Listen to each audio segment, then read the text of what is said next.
Hello, beautiful souls.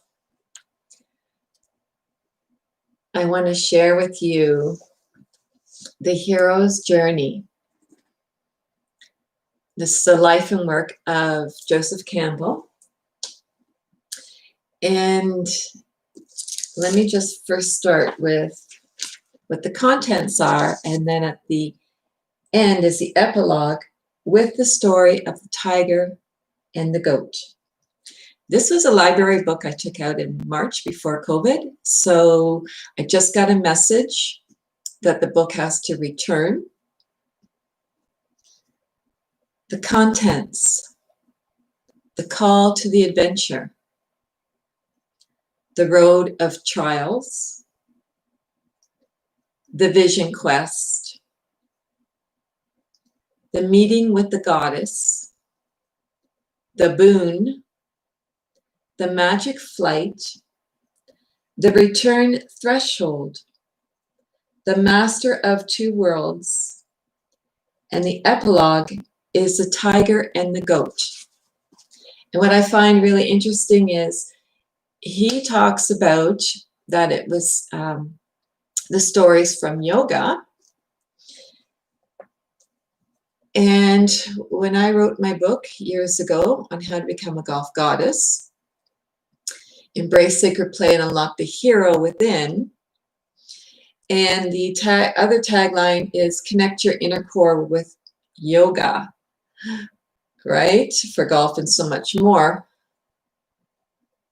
I have the same story, but as a lion and a sheep, and it's a Zen illustration. So if I have time, I'll read both. Because my last couple videos have been about the thunder beings. This is grandmother blue thunderbird woman, and that I've been calling the rainbow warriors since 2008.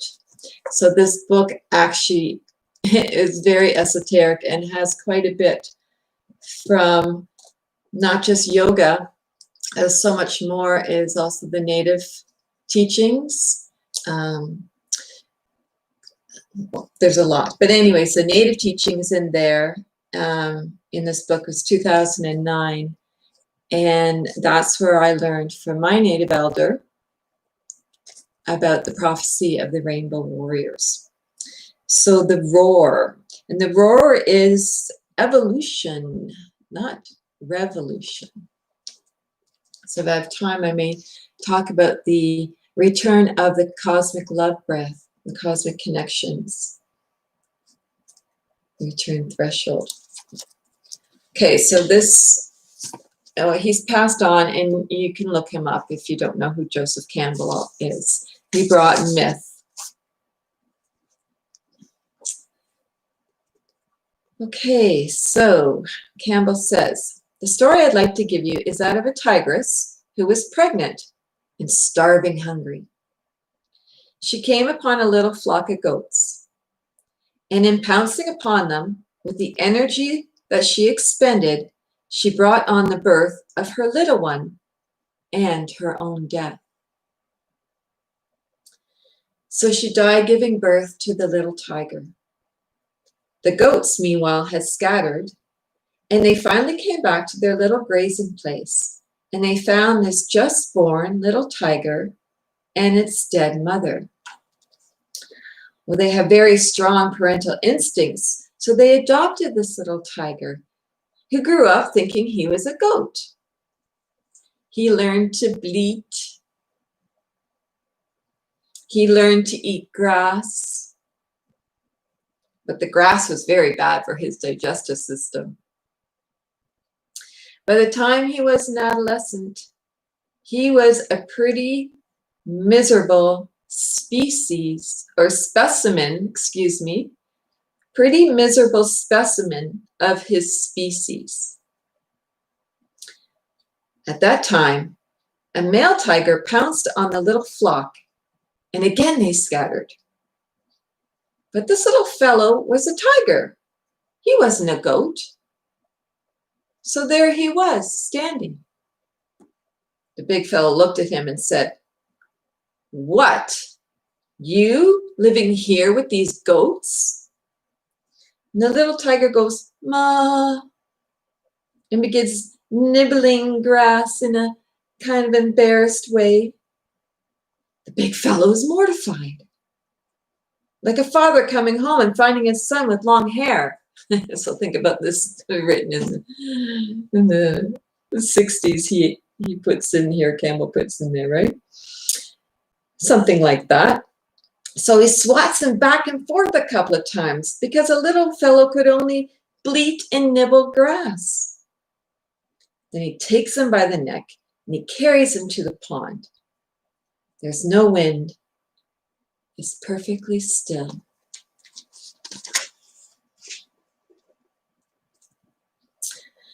Okay, then he interjects here. Now the Hindus say yoga. That yoga is an art of making the mind stand still. The intentional stopping of the spontaneous activity of the mind itself.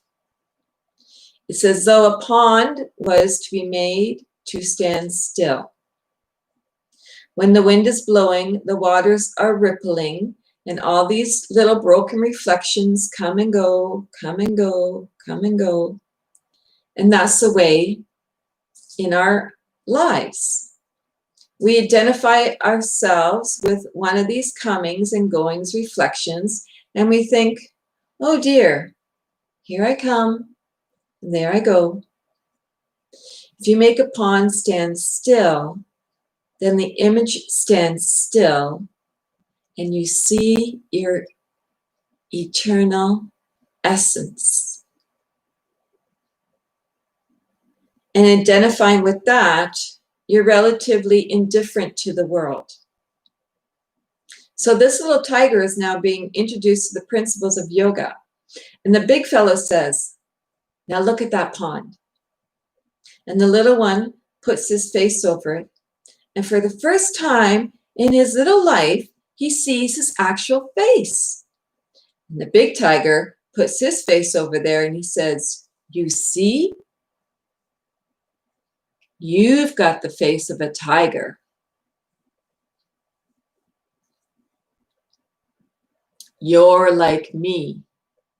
Be like me.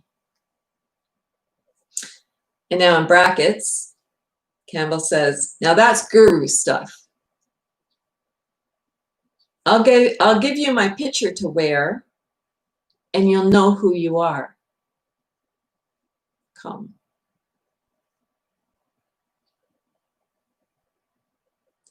Anyhow, the little tiger's beginning to sort of get the message.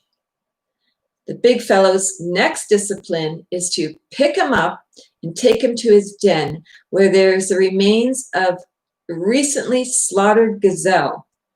And the big fellow takes a chunk of this bloody stuff and says to the little one, open your face. And the little one backs off. He says, I'm a vegetarian. Well, says the big one, none of that nonsense. And he shoves it down his throat. And the little one gags on it. As the text says, all true doctrine makes us gag. So gagging on true doctrine is nevertheless getting into his system since this is proper food. And it activates his proper nervous system. Spontaneously, moved by his proper food, he gives a little tiger roar, sort of tiger roar 101. Rawr. Then the big guy says, there we are. Now we've got it. Now we'll eat tiger food. There's a moral here, of course. It is that we are really tigers living here as goats. The function of psychology and most of our religious education is to teach us to be goats.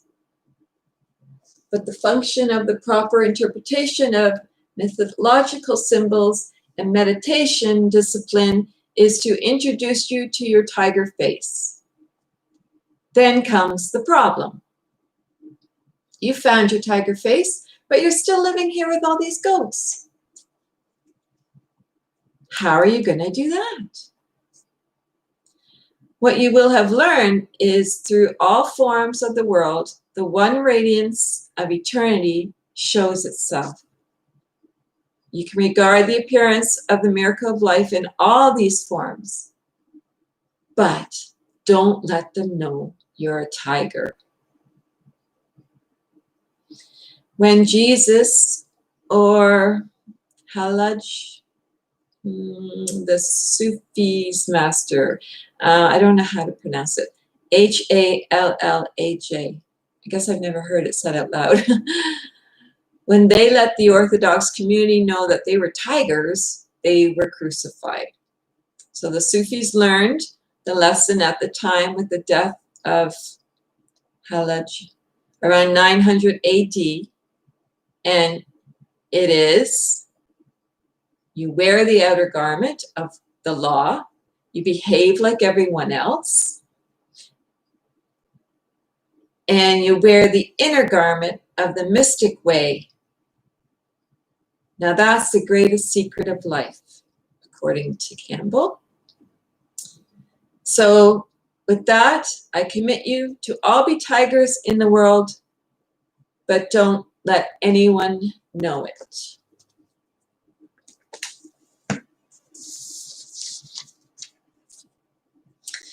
Well, I've been definitely helping bring the divine feminine through. I know I've served the lady in many, many lifetimes.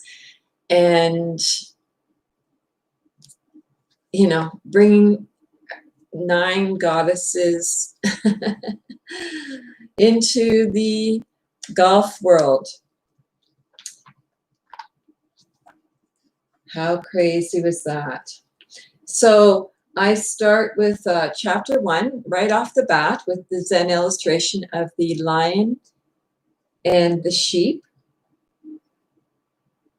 Oya is an African air goddess, so I have her under transformation and confidence. So pole 1, transformation. I'd like to begin the chapter on transformation with a very ancient Zen story about a lioness giving birth to a cub while she was jumping from one hillock to another hillock. The cub fell into a crowd of sheep and grew up amongst the sheep. There was no way for him to know that he was not a sheep. He lived like a sheep, just eating grass and followed meekly, just like all the other sheep. Even eating grass, he started becoming bigger than the sheep, longer, a beautiful specimen. The sheep were not afraid. They never thought that he was dangerous. He had grown amongst them. They had relations with him, friends. Somebody mothered him. Somebody was taking care of him. There was no question of being afraid. They were just concerned. What a strange kind of sheep. Looks like a lion, but must be a natural mistake. And they were very happy to have him amongst them. While they moved in thousands in a crowd, he stood aloof in the middle of them. One day, an old lion saw this phenomenon and could not believe it. He had never seen any lion walking in a crowd of sheep. The moment sheep see a lion, they start escaping. It was a miracle. The old lion went to catch hold of the young lion. The sheep started running, and the young lion also started running. Naturally, he believed he was a sheep. But the old lion got a hold of him. He started trembling, and the old lion said, "You idiot! You are trembling and weeping and crying and asking that you should be released because you want to join your group. There's something you don't know. It seems you're unaware. And I will not leave unless I make you aware. Come with me." He dragged him to a nearby lake. The lake was silent. No ripples. No wind was there. He took the young lion to the edge of the water and told him, "Look in the water. Look at my face. Look at your face." Instantaneously from the young lion, a roar came out. It was not any effort. It was simply the fact of seeing that he was a lion. Immediately, a roar that resounded in faraway mountains. The old lion said, "My work is done. Now do you know who you are?" The young lion thanked the old lion and said, "You have been very kind to me.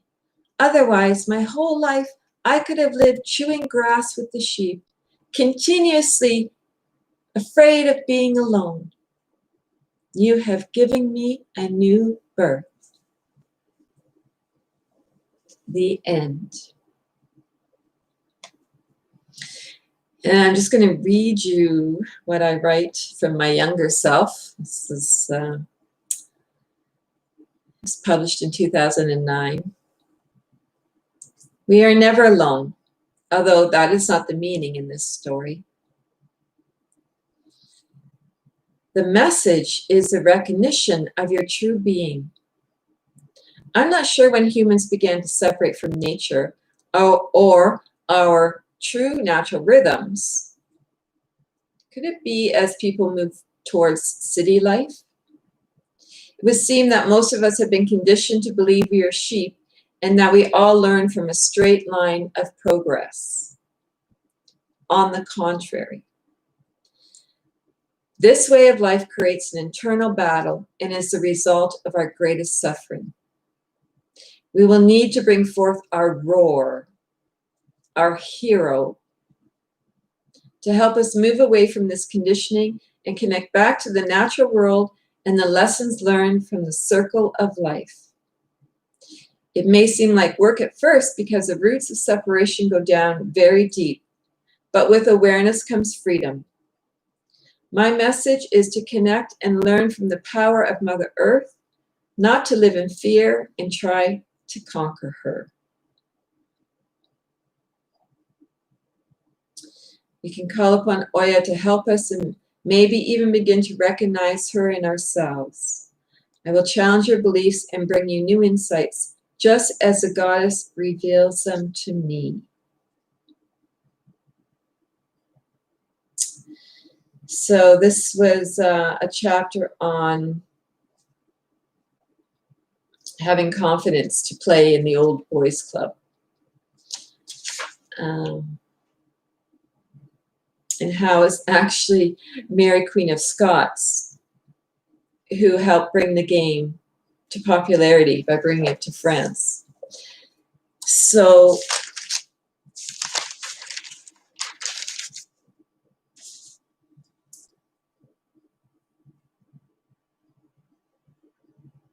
how much time do we have? That roar, and there is a Rainbow Warrior playlist on my channel. Also, the Cosmic Love. These connections have started in 2009, the whole month of September, actually, when I was giving it as a gift for the first National Yoga Month. And most of those videos, so over the years, have been transitioned over to my Patreon page, and I've been doing a secret cosmic container. Well, since the new moon of April, when we brought forth the Cosmic Love as a container again in 2020, and it hasn't been since 2018, well, now the cosmos are calling again, and to open the container to invite more people who resonate with this and this message that the goddess brought through as the cosmic mother. And she says, enough of how women suffer. This sister is a shining flashlight of how suppressed the divine feminine has been.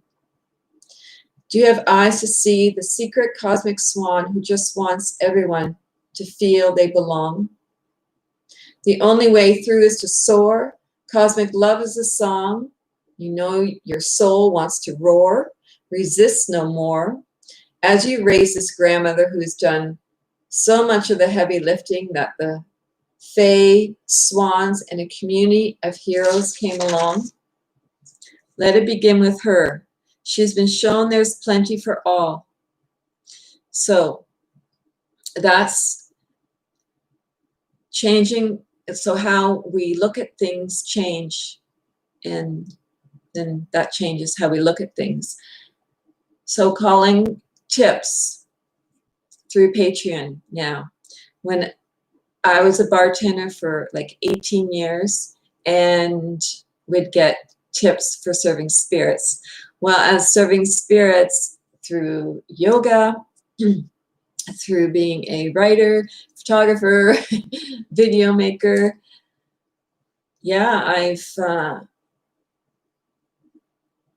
haven't made as much money as I have when I was a bartender. And it wasn't the hourly wage, it was the goodwill of people. So I started a campaign, a buck for beauty, right? Because before I would get a buck, right? Here's a beer, and then here's a buck. So the soul food I'm offering, and through Patreon, again, I'm opening the container of the Wild Women Fae Cosmic Sisterhood, but also there's the working on not just the humanitarian with the cosmic love and raising consciousness, and yes, but working on behalf of the swans, trumpeter swans, and how the ugly duckling misfit and my life and becoming the swan have all intertwined. So tip each other, tip her generously for the beauty of soul food that has come from so much sorrow. What you put out comes back. She's been walking her destiny path, gathering companions. The love they put out has returned them as a bridge to cosmic consciousness. The container is strong, a stable backbone for the glory return of the lady they have so gallantly served with their fearless leader, ever speaking the hard truths. Do you have ears to hear? Cosmic breadcrumbs are here to stay forever, pointing the way. Rise, children, wipe the past from your eyes, dream the future. This dear one penning is living in paradise from trusting. It can be easy for you and you and you. Her cosmic container can upgrade you to live like a swan in ease and grace and lightness. This world is full of beauty and tragedy. Share the load. Share the load with the women folk.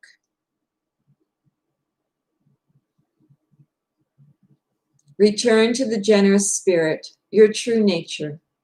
What the magical tool of practicing the cosmic love breath does is brings your hero, your courage to walk your creativity, to walk your purpose. It brings you in tune with your own rhythm and the rhythm of the universe. It's a backwards kind of breathing. Enough of the imbalance, the suffering, the suppression. Liberation is at hand. Join your hand with ours. It's easy now. Welcome home, wanderer. You are safe. You are secure. You are loved, certainly. She's also brought through many poems, because where I live now there's eagles, so the freedom message, and the swan comet that's going by. The solution for plenty for all. It is the cosmic's mother call.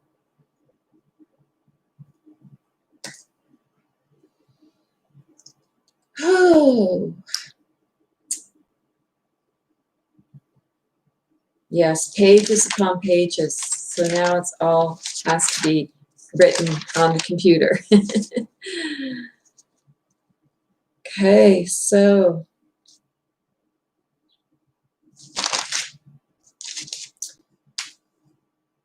this grandmother is starting to roar. I've left a lot of social media. Again, it's just one person, so if I'm not doing it, there's nothing to get done. Nothing gets uploaded, but I really want to start communicating in the one spot in Patreon where the content is mine now. I'm not censored. Probably be leaving YouTube the end of summer. Each tier, I think I have like 9 places now that you can give monthly, and follow me. I did it before I was even on disability. So I was getting like $700 a month for like about 8 months. And I was giving to a creator, $5. I didn't even miss it. The Sisterhood, Cosmic Sisterhood is $8. That's what I'm giving because I've encouraged another friend creator to join Patreon. So yeah, I'm, be honest. Like my goals now are to reach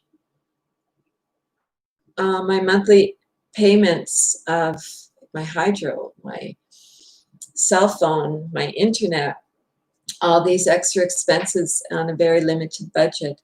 So yeah, if the storytelling, you want to give a tip, doesn't have to be Patreon, to be in a one-time tip, getting creative.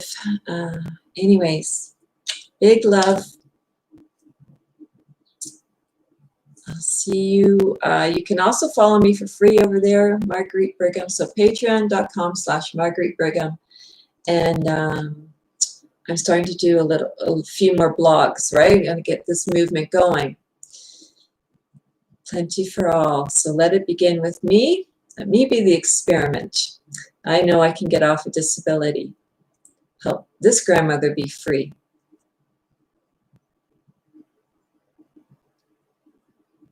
Big love.